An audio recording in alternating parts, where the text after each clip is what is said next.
Hello, everyone. Today, we're going to step right into the middle of a sunset that feels almost too perfect, until you realize it's the kind of beauty that comes before a storm. The horizon is bleeding with streaks of gold and crimson. The sea is calm, lapping at the edge of the pier with a rhythm that feels almost hypnotic. There's a salt-sweet breeze in the air, carrying the faint sound of seagulls circling overhead. If you close your eyes, you could almost forget the weight in your chest. Almost. I'm sitting at a little wooden table outside a coastal cafe, my fingers curled around a warm ceramic mug. The steam from my coffee dances in the air, but it can't chase away the cold in my hands. Across from me is my best friend. At least, that's what I've called her for the last 15 years. She's wearing that soft cream sweater I've always loved on her, her hair catching the light in a way that makes her look untouchable. If anyone passing by were to see us now, they'd think this was a warm, easy reunion between two people who know each other's hearts. But my gut knows better. Something is wrong. Her smile doesn't reach her eyes anymore. There's a certain stillness in her face, like she's already halfway somewhere else. She stirs her drink absent-mindedly, the spoon clinking against the glass, and I can't shake the feeling that I'm sitting across from a stranger wearing my friend's skin. So, before you get too comfortable, take a moment to like the video and subscribe, but only if you really like what I'm doing here. And while you're at it, drop a comment telling me where and when you're watching this. I want to know the exact moment my story is finding you. Because this isn't just another story. This is the day everything I thought I knew began to unravel. The waitress brings us a plate of lemon tarts, the same kind we used to share during late-night study sessions back in college. I remember those days, our laughter echoing in small apartments, the way we'd dream about the lives we'd have someday. We promised we'd always stick together. If one of us made it, we'd pull the other up too. That's the kind of bond I believed in, until the cracks started to show. But right now, in this golden moment, I'm still holding on to the memory of that bond. Still hoping the unease in my stomach is just nerves, or maybe the coffee. She looks at me with a softness I want to believe in. I've been thinking, she begins, her voice low, almost intimate, about something we could do together. Something that could change both our lives. Her words feel like an invitation, wrapped in velvet. My mind immediately drifts to possibilities. Maybe a trip, maybe a business idea. For a second, I let myself imagine the two of us standing on a new horizon, building something side by side. The air shifts. The sun dips lower, staining the sea a deeper shade of red. I take a bite of the tart, the lemon sharp against my tongue, and I have no idea that I've just stepped onto a path I won't be able to walk back from. This moment, this table, this sunset, this smile, will come back to me over and over again in the months ahead. I'll replay it in my mind, wondering if there was something in her tone, some flicker in her eyes that should have warned me. But for now, I'm blind to it. I lean in, curious, ready to listen. That's how it begins. Not with a betrayal you can see coming, but with the quiet comfort of trust and the dangerous assumption that the person across from you wants the same things you do. The truth is, I never thought I'd have a friend like her. We met when life was still raw and unshaped, back in those years when the future was a wide-open road and you believed every person who smiled at you could be trusted. It was raining the first time we crossed paths. I'd been standing at a bus stop, holding a paper grocery bag that was starting to fall apart in my hands. She came up beside me, her umbrella tilted just enough to keep both of us dry. We didn't speak for the first few minutes, just stood there under the sound of the rain pattering against nylon, strangers sharing a bubble of warmth in a gray world. Then she looked over, smiled, and said, "You look like you could use some help." That was it. That's how it started. No dramatic music, no instant spark, just a small kindness, one I didn't realize would take root so deeply in my life. We became fast friends. Coffee dates turned into late-night walks. Casual chats turned into hours-long conversations where we shared everything, fears, regrets, dreams we barely dared to say out loud. I told her about my parents' messy divorce, how it had left me feeling like I had to hold my own life together because no one else would. She told me about her childhood too, painting it in vague strokes, enough to hint at struggles, but always with a shrug that said she'd risen above it all. Somewhere along the way, she became my constant. Birthdays, job changes, heartbreaks. She was there. We celebrated each other's victories, mourned each other's losses. I thought I knew every corner of her heart. And it wasn't just the big moments. It was the little things too.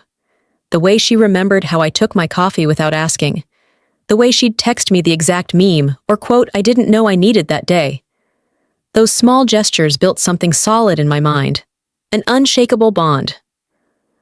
Over the years, people came and went from my life, but she stayed. When I bought my first car, she was the first passenger. When I got promoted, she showed up at my door with champagne and plastic cups. When my father passed away, she sat beside me through the entire funeral, her hand on mine, steady and sure. There were times I wondered if I leaned on her too much, if maybe I'd let her become my anchor in a way that made me vulnerable, but I always pushed the thought aside. Vulnerability, I told myself, is safe with the right people. And she was the right person. At least, that's what I believed. Looking back, I can see how easy it is to mistake familiarity for safety, to think that because someone has been in your life for years, they'd never turn on you. I didn't know then that sometimes the deepest cuts come from the hands you've held the longest. Back in those golden years of our friendship, I never questioned her motives. Why would I? She'd been there when I was at my lowest. She'd seen the messy parts of my life, the fears I didn't tell anyone else. In my mind, that kind of trust wasn't just rare, it was sacred. I had no idea that this bond, the one I treasured most, would become the very weapon used against me. If I'd looked closer, maybe I would have noticed the way her eyes sometimes lingered on my things. Maybe I would have caught the way she asked certain questions, soft, innocent-sounding questions about my finances, my property, my plans for the future. But when you're close to someone, those questions don't feel dangerous. They just feel like interest. And so, without realizing it, I was opening every door, inviting her into every part of my life, making it that much easier for her to take it all away. It didn't happen all at once. Betrayal rarely does. It starts in whispers, tiny fractures in the surface you've walked on for years, so small you barely notice the shift beneath your feet. At first, it was just the little things. A call that went unanswered, even though I knew she was free. A message left on read for hours, sometimes days, before she replied. And when she did reply, her tone felt different. Still friendly, but wrapped in something I couldn't quite name. A faint detachment, like her words were being measured before she handed them over. I told myself it was nothing. People get busy, life changes. We drift in and out of each other's orbits. But then came the questions. At first, they were casual enough. How my job was going, if I was happy with my apartment, whether I'd thought about investing my savings. I didn't think twice about answering. She'd always been the person I could talk to about anything, from heartbreak to my credit score. Then, gradually, the questions shifted. What kind of interest rate are you getting on your mortgage? How much equity do you think you have in your place? Do you have much in your emergency fund? Still, I didn't read too much into it. I thought she was just curious, maybe even thinking about her own finances. We'd always traded advice, shared ideas. But there was something about the way she asked, leaning forward, listening intently, like she was taking notes in her mind, that should have given me pause. The first real crack appeared one evening when we met for dinner. I'd been looking forward to it all week, eager to escape the grind of work and relax in the comfort of our easy conversation. But that night, she seemed distracted. Her phone stayed on the table, screen lighting up every few minutes with messages she didn't share. At one point, she excused herself to take a call. I watched her step outside, her back to me, her posture tense. She was speaking quickly, her hand moving in short, sharp gestures. I couldn't hear the words, but I didn't need to. Something about it didn't fit the friend I thought I knew. When she came back, she brushed it off with a laugh. "Work stuff," she said, though I knew she wasn't working on anything that required late-night negotiations. I wanted to press her. But I didn't. Because trust makes you quiet. Trust tells you not to pry. After that night, I started noticing the inconsistencies. Little details in her stories that didn't line up.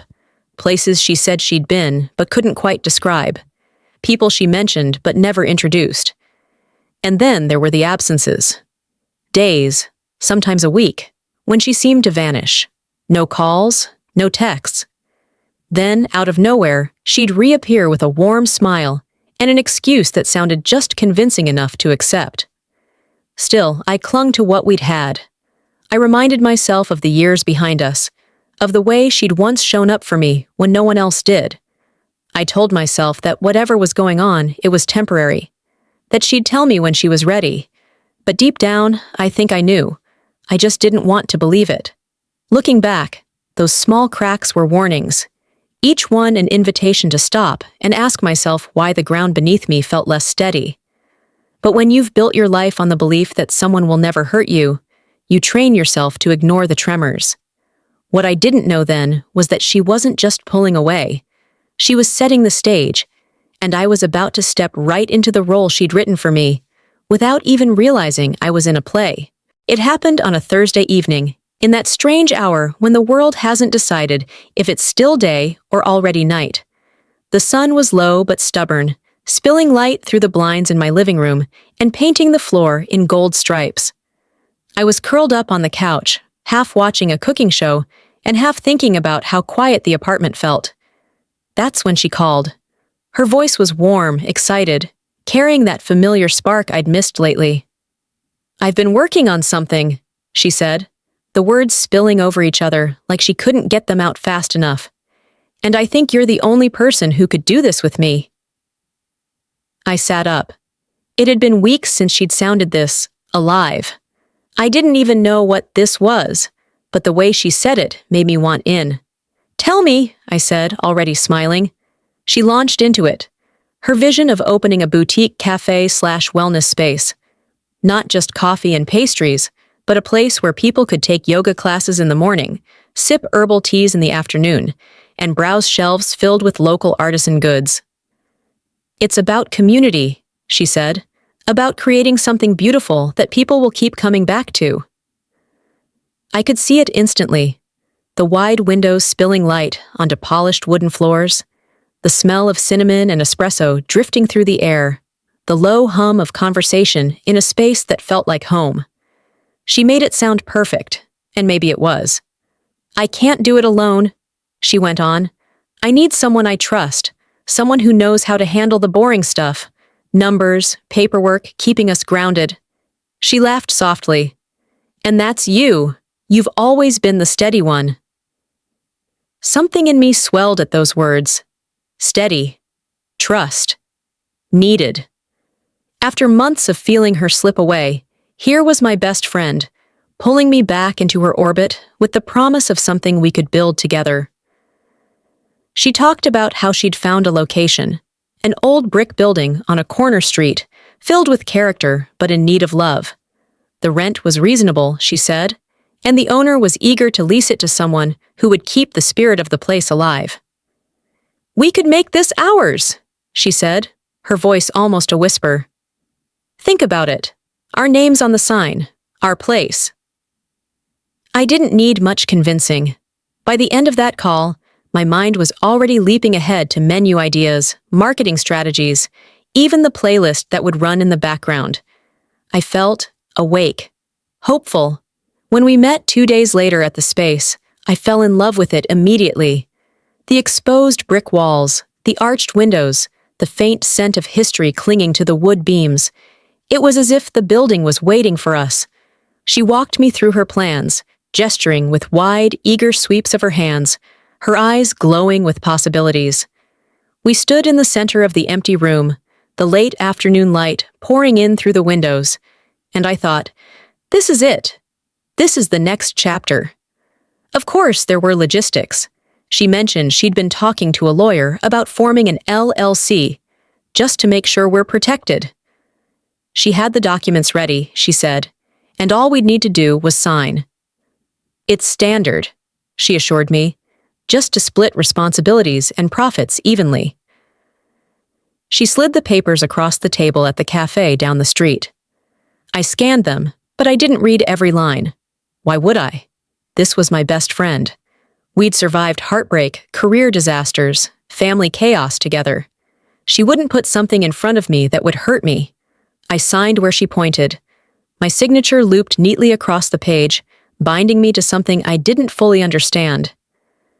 She smiled when I handed the pen back, that warm, familiar smile that made me believe I'd done the right thing. In hindsight, that smile was the real contract. Not the one on paper, but the one I'd already signed years ago without ink. My blind faith in her. What I didn't know was that hidden deep in those pages was language that gave her control far beyond what she'd described. Clauses that, if invoked, would turn my role from equal partner to silent shareholder. Provisions that could shift ownership of assets I hadn't even thought to separate from my personal life. But in that moment, I wasn't thinking about fine print. I was thinking about the scent of fresh coffee beans, the glow of pendant lights over the counter, the way our laughter would echo off the walls of a place we built together. The sun was setting when we left the cafe that night, the sky streaked in deep oranges and purples. She looped her arm through mine, and we walked down the street like we always had, two friends with a shared dream. If I'd looked closely, maybe I would have noticed the way her eyes lingered on the papers in her bag more than on the sky above us. But I didn't. Because trust makes you look forward, not back. And I had no idea that I'd just handed her the keys to my entire life. The morning I signed away, my safety didn't feel like a turning point. It felt ordinary. The sun was bright, spilling through my blinds, and I remember humming to myself as I made coffee. My apartment smelled of cinnamon from the candle I'd left burning the night before. If someone had told me then that, by the end of the day, I'd have handed over control of nearly everything I owned, I would have laughed. She'd texted early, asking if I could meet her at the notary's office, just to finalize everything. I didn't even hesitate. I'd already seen the papers, already signed the initial draft. She told me this was just the formal version, notarized for the LLC. The way she said it, calm, reassuring, like she'd handled everything, I felt lucky to have someone so organized on my side. We met outside the office, the building's glass doors reflecting the pale blue of the morning sky. She was dressed sharply, more formal than I'd ever seen her, and carrying a neat leather folder. When I teased her about looking like she was heading to a board meeting, she laughed and said, "First impressions matter." Inside, the notary was all business. He slid a stack of documents toward us, the crisp shuffle of paper loud in the quiet office. I glanced through the top page, saw our names, the cafe's name, and skimmed a paragraph that looked familiar from the draft she'd shown me before. "Just sign here, here, and here," she said, tapping the spots with a manicured nail. I didn't want to hold things up, so I signed quickly, barely letting my eyes rest on the dense blocks of text. The notary stamped each page with a heavy, echoing thunk, then handed us our copies. "Congratulations," he said. "You're officially in business together." We walked out into the sunshine, and she hugged me, tight and warm. "This is the start of something amazing," she whispered. I believed her, completely.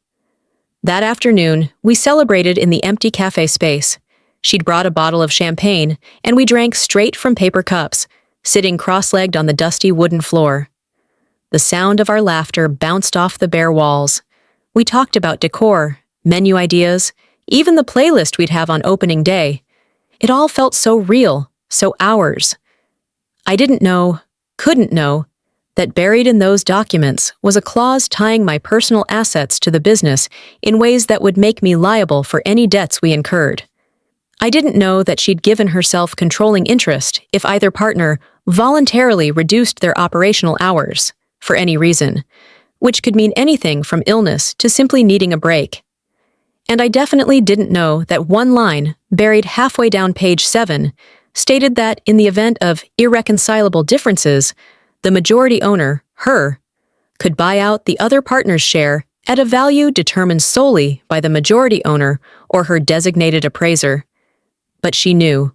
We ended the day standing outside the building, watching the sunset streak the glass with orange and gold.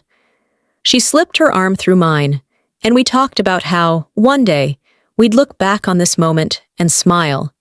And we will, I suppose, just not for the same reasons. For me, it would become the moment I stopped owning my own life. For her, it was the moment she started owning everything. The first signs of trouble didn't come as a loud crash. They arrived as whispers, little shifts in the air that I could almost convince myself weren't there at all. It began with the bills. We'd agreed to split expenses for the cafe evenly until revenue started coming in. Rent, renovations, permits. It was all part of the investment we'd committed to together. But about 2 weeks after signing the final papers, she casually mentioned that her transfer for the month was going to be a little late. No big deal, I said at the time. We'd been friends for over a decade. I wasn't going to make a fuss over a week's delay. But the next month, the same thing happened. Then the month after that. Meanwhile, the invoices kept piling up.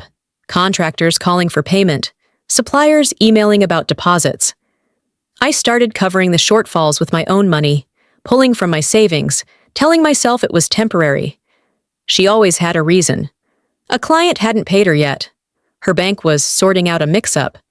Once, she even claimed her card had been cloned and she was waiting for it to be replaced. Each explanation sounded just believable enough, and each time I let it go. But the cafe itself, it wasn't coming together as quickly as we'd hoped. The location we'd fallen in love with turned out to need far more work than we'd budgeted for. The wiring was outdated, the plumbing barely functional. Our contractor warned us the repairs could push back the opening date by months. That's when her calls started going unanswered. I'd leave messages about invoices and schedules, only to get a text hours later saying she'd been swamped or out of range. The warmth in her voice when we spoke began to thin, replaced by a cool efficiency that made me feel more like a colleague than a friend. One evening, after another fruitless day of trying to reach her, I stopped by her apartment. She wasn't there, but her car was parked outside. Through the thin curtains, I could see the glow of her TV, the flicker of light from a wine glass in her hand. She didn't answer when I knocked. That was the first time I felt the knot tighten in my stomach. When we finally spoke the next day, she brushed it off. "I just needed a quiet night," she said. "This whole process has been exhausting." I agreed. It had been, but there was something in her tone that made me wonder if she meant the cafe or me. By the third month, I noticed something else. My name was on every vendor account, every permit, every lease document. Hers wasn't. At first, I thought it was a clerical oversight, but when I asked, she said, "It's easier this way, less red tape." I told myself she was just being practical. But the truth was, I didn't want to face what my gut was already screaming, that I was slowly becoming the only one carrying the weight. The day the first creditor called me directly, my heart sank. He was polite but firm, asking for overdue payment on a shipment of furniture. I tried to stall, saying I'd need to check with my partner. That's when he said, "Ma'am, you're listed as the sole responsible party on this account. That's why we're calling you." I hung up and sat in the empty shell of the cafe, staring at the dust motes spinning in the late afternoon light. Somewhere deep inside, I knew the truth. This wasn't my dream anymore. It was my trap. One morning, she was simply gone. It had been 3 days since I last heard from her. I'd called, texted, even left a voice message, something I rarely did anymore because she almost never returned them. But this time, the silence was different. Heavy. It felt like the quiet before a door slams shut. I decided to go to her apartment. Her parking spot was empty, her windows dark. I knocked anyway, more out of hope than expectation. Nothing. I waited, leaning against the doorframe, but no one came. When I checked my email later that day, I saw a single unread message from her, time-stamped at 2:14 a.m. The subject line was just, "Forwarding these to you." Inside was a chain of correspondence between her and a leasing agent, but not for the cafe. It was for a small retail space across town. I scrolled through, my pulse rising with every line. The lease was signed, the deposit had been paid, and the signature wasn't mine. At first, I thought maybe she was branching out. Another project, another dream. But the lease wasn't in both our names. It was hers alone. And the details, they stung. She'd taken suppliers we'd already contacted for our cafe, using the same menu ideas we'd brainstormed together. The only thing missing was me. 2 days later, the real blow landed. A courier arrived at my apartment with a thick envelope. Inside were notices from creditors. 4 separate accounts, all tied to the cafe project. Overdue amounts, late fees, and, in the bold print of legal language, my name alone as the responsible party. I sat at my kitchen table, the papers spread out in front of me, my coffee growing cold beside me. The realization hit like a slow, heavy wave. She had disappeared, leaving me to face every debt, every contract, every unfinished promise. It wasn't just abandonment, it was precision. She had walked away knowing exactly what she was leaving behind, and exactly who would have to deal with it. That night, I barely slept. My mind looped through every memory, every laugh, every "you can trust me" moment we'd shared. I kept trying to find the point where it all turned, the exact place I could say, "This is where I should have known." But there was no single moment. The betrayal wasn't a lightning strike. It was erosion, slow and deliberate, until the foundation crumbled and I was left in the dust. The next morning, I called her. She didn't answer. I called again, and again. On the 5th try, her voicemail picked up, that familiar upbeat greeting now sounding like a stranger's voice. I didn't leave a message. By the end of the week, I got the final confirmation of what I already suspected. The business bank account we'd opened together was empty. My last payment to cover an overdue bill had cleared, and she'd withdrawn the remainder, every last cent, within hours. I stared at the transaction history on my laptop, my chest tight. This wasn't a friend in crisis. This wasn't someone making mistakes under pressure. This was a plan. And whether she was sitting in her new shop across town or halfway to another state, she now had my money, my ideas, and the legal advantage to keep them. I didn't know it yet, but the documents I'd signed gave her far more than just half of a dream. They gave her the tools to take it all and leave me with nothing but the pieces. The legal shock came on a Tuesday afternoon in a beige office that smelled faintly of coffee and paper. I was sitting across from a lawyer, a recommendation from a friend of a friend who had agreed to review my situation. He was a middle-aged man with tired eyes, the kind of professional who had seen enough messy cases to spot trouble before the first page was turned. I slid the stack of documents across the desk, explaining in halting sentences how my business partner, my best friend, had disappeared, leaving me with mounting debts. He didn't say much at first, just flipped through the contracts with quick, practiced motions. Every so often, he'd pause, make a note in the margin, and move on. After what felt like hours, he set the papers down and leaned back in his chair. "I'm going to be blunt," he said. "Legally, she hasn't done anything wrong." The words landed like a punch. "What do you mean?" She emptied the account, left me with all the bills. He held up a hand. "I understand. But everything she's done falls within the rights you both agreed to when you signed this contract. In fact," he flipped to a page near the back and turned it toward me, tapping a paragraph I didn't remember ever seeing. "This clause here gives her majority control of the business in the event that operational duties shift more than 51% in her favor. There's no clear definition of operational duties here, so it's open to her interpretation." I stared at the tiny text, my eyes blurring. So she could just decide I wasn't doing enough and take over? "Yes," he said simply, "and from what you've told me, that's exactly what she did." He went on to explain the rest, how my name alone was listed as the guarantor for several business accounts. how the ownership structure allowed her to acquire assets without my approval if they were deemed necessary for operations, how the buyout clause could be triggered without negotiation. By the time he finished, I felt hollow. Every signature, every initial, every time I'd trusted her and signed without question, it had all been bricks in the wall she'd built around me. "She now has controlling interest," he said, "and according to this document, that includes intellectual property you've developed under the business name. Recipes, branding, marketing strategies, all of it belongs to her. It wasn't just my money she'd taken the very ideas we'd built together, the dream I'd nurtured for months, and made them legally hers." I asked what my options were. He didn't sugarcoat it. "You could take her to court, but you'd be fighting an uphill battle. The contracts favor her in almost every way. Unless you can prove fraud, which is extremely difficult in partnership disputes, you're likely to lose. And even if you win, it will cost you a lot of time and money." Time and money. Two things I had less of with every passing day. I walked out of that office into the glare of late afternoon sun, clutching the folder to my chest. The street noises around me felt far away, muffled by the roar of my own thoughts. She hadn't just betrayed me.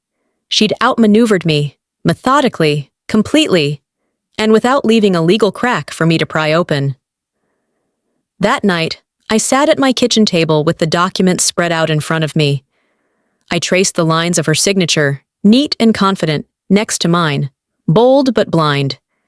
We had signed them together, but they didn't bind us equally. She had built her escape right into the foundation, and I had helped her lay every brick. I didn't want to confront her over the phone. I needed to see her face when she explained herself, if she even could. It took me nearly a week to find out where she was. She'd stopped posting on social media, stopped visiting the old cafe space, stopped answering mutual friends' messages. But then, one of those friends mentioned offhandedly that they'd seen her across town, at a little storefront with fresh paint and a coming soon sign in the window. When I heard the name printed on that sign, my chest tightened. It wasn't our cafe name. It was something new, something sleek and carefully branded. But the menu items teased on the window poster were ours. The herbal tea blends we'd sourced, the pastry ideas we'd scribbled on napkins, even the phrasing of community space pulled straight from my words. I went the next morning, before she could vanish again. The sun was barely up, the streets quiet, the air damp with the smell of fresh rain. I stood outside the shop for a long moment, staring through the glass. She was inside, talking to a delivery driver. She looked happy, lighter than I'd seen her in months. When she spotted me, her smile froze. She stepped outside, closing the door behind her, like she wanted to keep the new space untouched by my presence. "We need to talk," I said. My voice was steady, but my heart was pounding hard enough to make my ribs ache. She crossed her arms, leaning against the doorframe. "About what?" "You know what," I said. "The debts, the contracts, the cafe, my cafe." "Our cafe," she interrupted sharply. "And as far as I'm concerned, you walked away from it." I felt my jaw tighten. "I didn't walk away. You cut me out." She gave a soft, humorless laugh. "You were drowning. I took control before the whole thing sank. And now, I'm making something of it." The calm in her voice was more cutting than any shout could have been. She wasn't defensive. She was certain she was right. Or at least, she decided she was. "You planned this," I said quietly. "From the contracts to the bank accounts. You made sure I'd be left with the debts while you kept the assets." Her eyes didn't flicker. "That's business." Those two words, they settled in my chest like ice. This wasn't a misunderstanding. This wasn't a desperate act to save a failing dream. This was deliberate, calculated. I wanted to scream at her, to demand she fix what she'd broken. Instead, I just stood there, staring at the person I thought I knew better than anyone else, realizing I didn't know her at all. When I finally spoke, my voice was low. "You've taken everything from me." She tilted her head, almost like she was studying me. "Not everything," she said. You still have your name. Keep it clean, and maybe one day you'll thank me for getting you out before you drowned completely." Then she turned, unlocked the shop door, and walked inside without another glance. I stood there for a moment longer, the cool morning air suddenly feeling thin and hard to breathe. The reflection in the shop window showed me a version of myself I barely recognized, hollow-eyed, shoulders heavy, standing outside a place that should have been mine. I walked away without looking back, but every step felt like I was leaving more of myself behind. The social backlash came faster than I could have imagined. At first, it was just a few unanswered messages from friends. I'd text someone we both knew, asking if they wanted to meet for coffee, and get a vague, "Sorry, things are hectic right now." But the more I reached out, the clearer it became. People weren't just busy.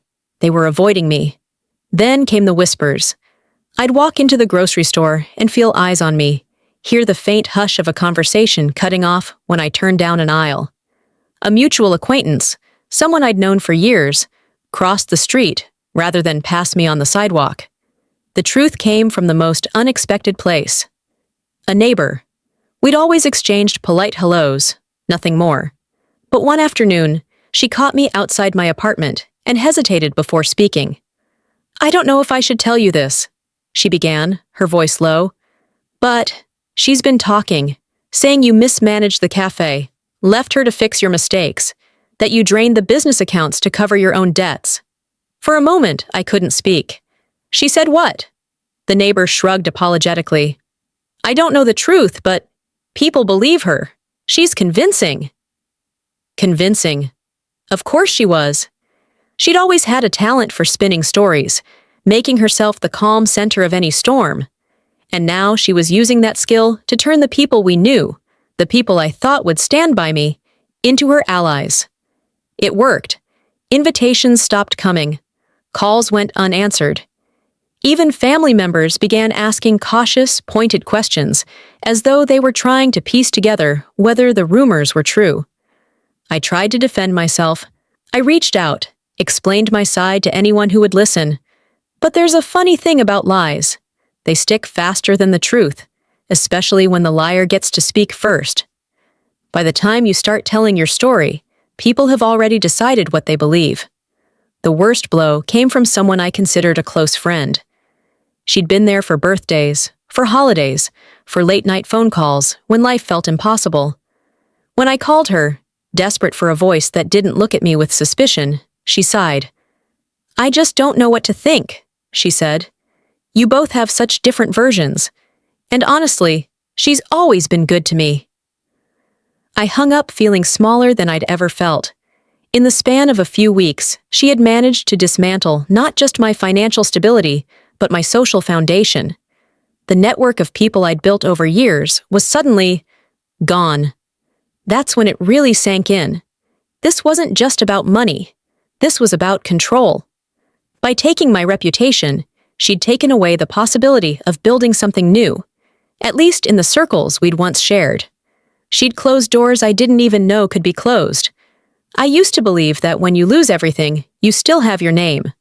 But in the right hands, or the wrong ones, even that can be taken.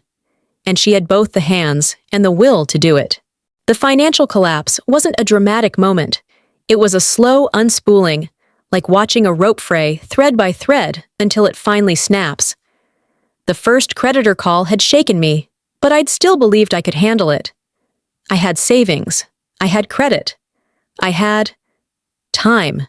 But time was the one thing I didn't really have, and I didn't realize how quickly the numbers would turn against me. Every day brought a new email with the subject line, "Past due." Invoices for furniture we never used. Rent on a space I could no longer enter without feeling sick. Equipment leases with early termination penalties that doubled the cost of walking away. I tried to juggle it, making partial payments, negotiating extensions, selling off anything I could spare. I canceled my gym membership, stopped eating out, cut every expense that wasn't rent or groceries. But even with all that, the numbers didn't add up. She had taken the business account balance when she left, but the accounts payable? Those were all mine, my name alone. And the creditors didn't care about the backstory. They just wanted their money. Within 3 months, my savings were gone. Within 5, my credit cards were maxed out. The final blow came in a thick envelope marked Notice of Default. My bank was calling in the personal loan I'd taken to cover the cafe's early expenses, funds that had gone directly into the dream we'd shared, the dream she now owned. I sat at my kitchen table, the letter trembling in my hands. The amount due was more than I earned in a year. I couldn't even picture that much money, let alone imagine how I'd repay it. That night, I lay awake staring at the ceiling, the shadows shifting in the dim light. I thought about my home, the one thing I still had that was truly mine, and realized that even that wasn't safe. If I sold it, I could cover most of what I owed. If I didn't, I risked losing it anyway. 2 weeks later, I signed the sale papers. It wasn't the home I'd dreamed of growing old in. It was just a small, sunlit apartment, but it had been my sanctuary. And handing over the keys felt like handing over the last piece of myself I still recognized. I moved into a rented room in a stranger's house.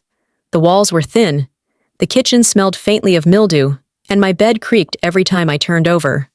But it was cheap, and for the moment, it was all I could afford. Friends I hadn't heard from in months sent the occasional polite message, as if testing the waters to see if I was still drowning. I didn't answer most of them. My world had narrowed to the essentials: pay what I could, eat what I could afford, and keep breathing. There's a point in losing everything where the numbers stop mattering. You stop thinking in terms of bills and balances, and start thinking in terms of days. How many days can I keep the lights on? How many days can I stretch this bag of rice?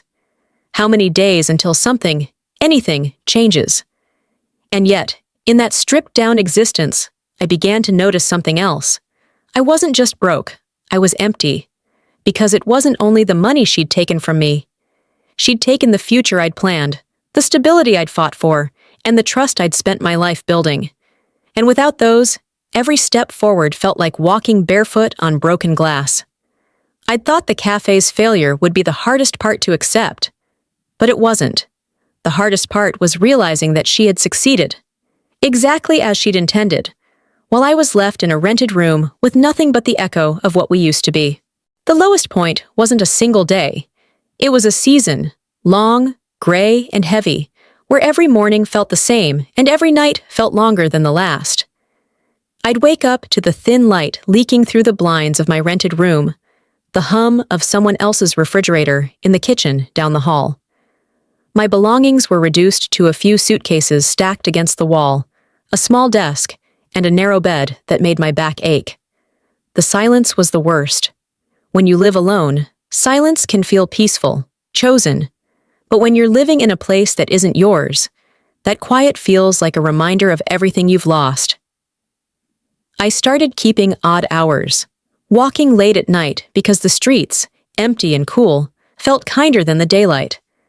I'd pass the glow of shop windows, coffee houses that reminded me of what we'd planned, and sometimes I'd catch myself imagining what it would have been like if we'd opened ours.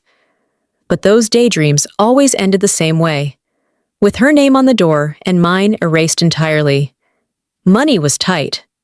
I ate simple meals, cans of soup, bread, and the occasional fruit if it was on sale. I learned to measure coffee grounds by the teaspoon to make them last longer. I sold jewelry I hadn't worn in years, even a watch my father had given me, just to cover the electricity bill. And still, it felt like I was sinking. The letters from creditors kept coming, each one a fresh weight in my hands. I stacked them in a shoebox under the bed, because I couldn't bear to look at them, but I also couldn't throw them away. They were evidence of how far I'd fallen, and how much further there was to go. Socially, I was invisible. The few friends I still heard from spoke cautiously, their words wrapped in politeness, but edged with distance. I could hear the unspoken judgment in their pauses, the unasked questions about how I'd let this happen.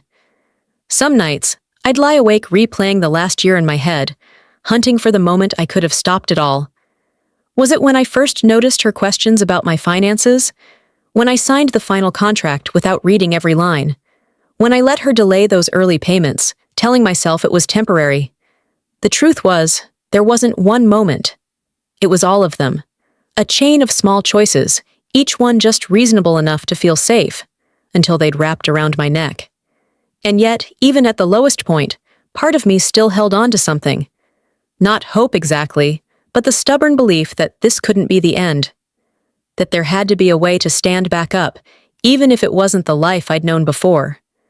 I didn't know what that would look like. I didn't know how long it would take. But lying there in the dark, listening to the faint creak of the house settling around me, I promised myself one thing. If I ever found my way out of this, I'd never give anyone the power to take it from me again. It happened by accident. I wasn't looking for a way out. I'd stopped believing such a thing existed. I was at the public library, scrolling through job postings on one of their ancient computers, when an article link caught my eye. It was about small business ownership disputes, and buried in the legal jargon, I saw something familiar. Transfer of ownership loopholes. Curiosity tugged me in. I clicked. The article explained how, in certain cases, if an ownership transfer involved clauses that were too vague, or that placed one party at an unfair disadvantage, they could be challenged.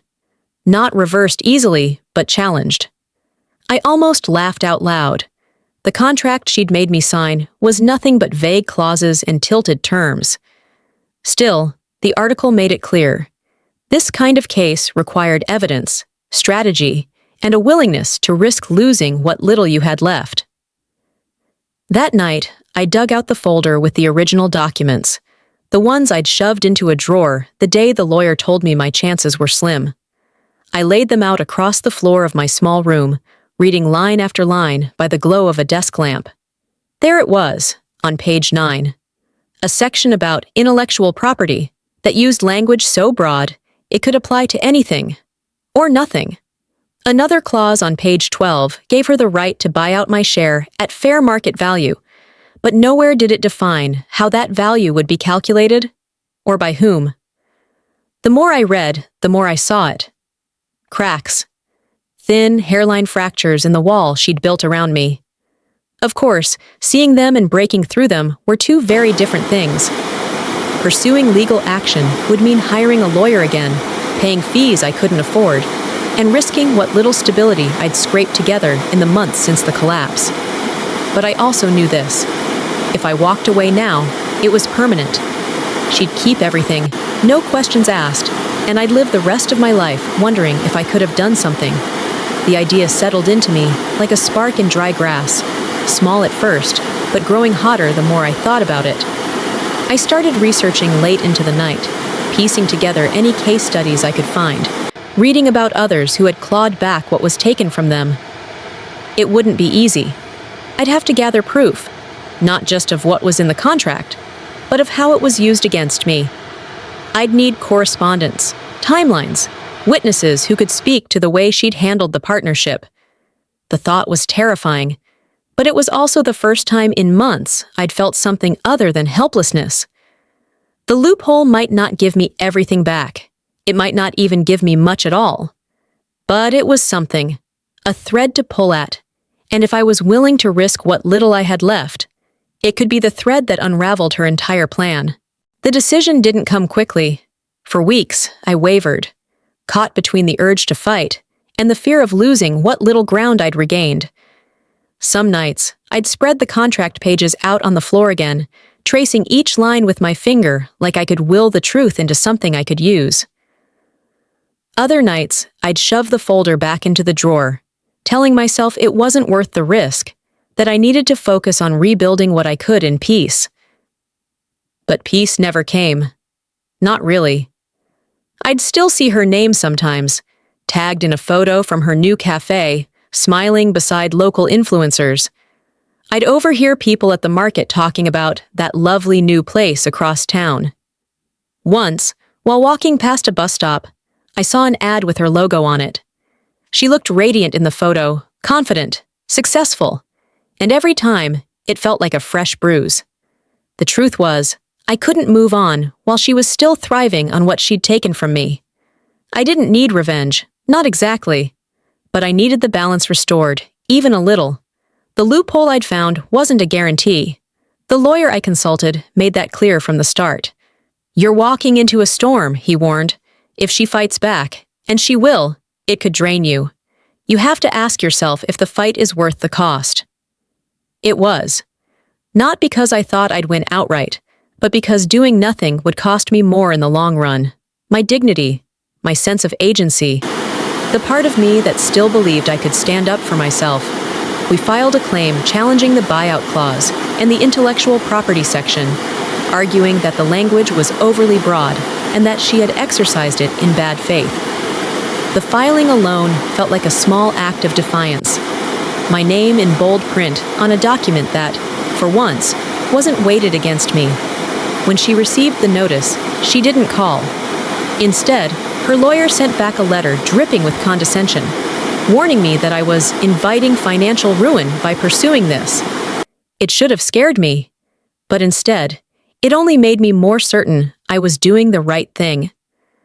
The weeks that followed were a blur of paperwork and preparation. I gathered emails, text messages, even old receipts showing that the cafe's concept and menu had been developed before she'd taken over. A few mutual acquaintances, now less dazzled by her charm, agreed to give statements about how the partnership had ended. It wasn't much, but it was more than I'd had before. Still, the night before the preliminary hearing, I sat on the edge of my bed with the weight of the choice pressing down on me. If the judge sided with her, I could end up owing her legal fees on top of everything else. If he sided with me, it still wouldn't undo the past.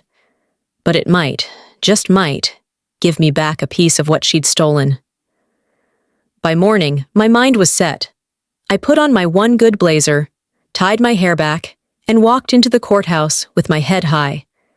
Whatever happened, I wasn't here as her victim anymore. I was here as the one person willing to tell the story she'd tried to bury. The hearing was brief, surprisingly so. The courtroom was small, the kind of place where footsteps echo louder than voices. I sat at one table with my lawyer. She sat at the other with hers. We didn't exchange glances, though I could feel her presence like a cold draft at my back. The judge listened quietly as my lawyer outlined the case. The vague contract language, the absence of proper valuation, the evidence that the intellectual property in question predated the formal business arrangement. Then her lawyer spoke, polished and calm, framing her as the savior of a failing venture, the one who rescued the business when I had, in their words, withdrawn from meaningful participation. It was strange hearing my life reduced to phrases like irreconcilable differences and operational deficiencies.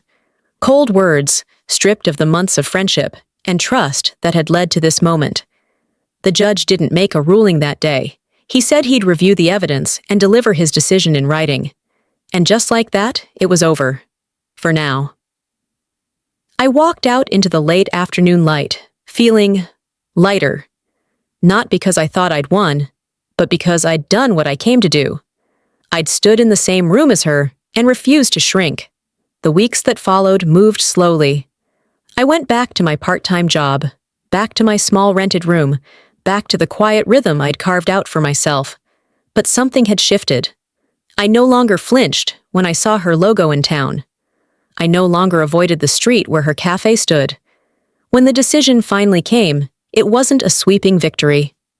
The judge agreed that parts of the contract were ambiguous to the detriment of one party, me, and ordered a partial settlement.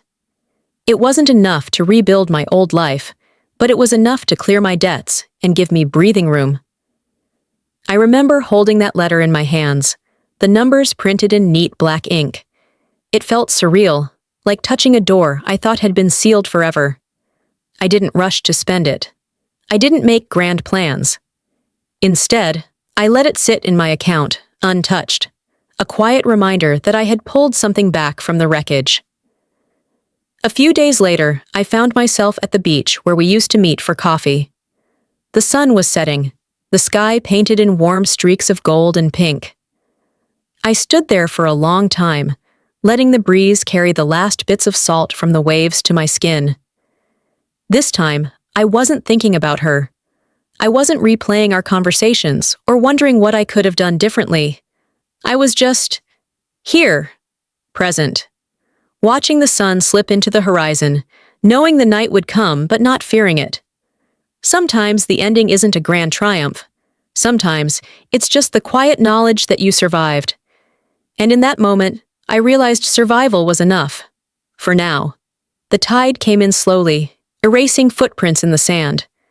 Mine would be gone soon, too. But I didn't mind. I'd make new ones, somewhere else.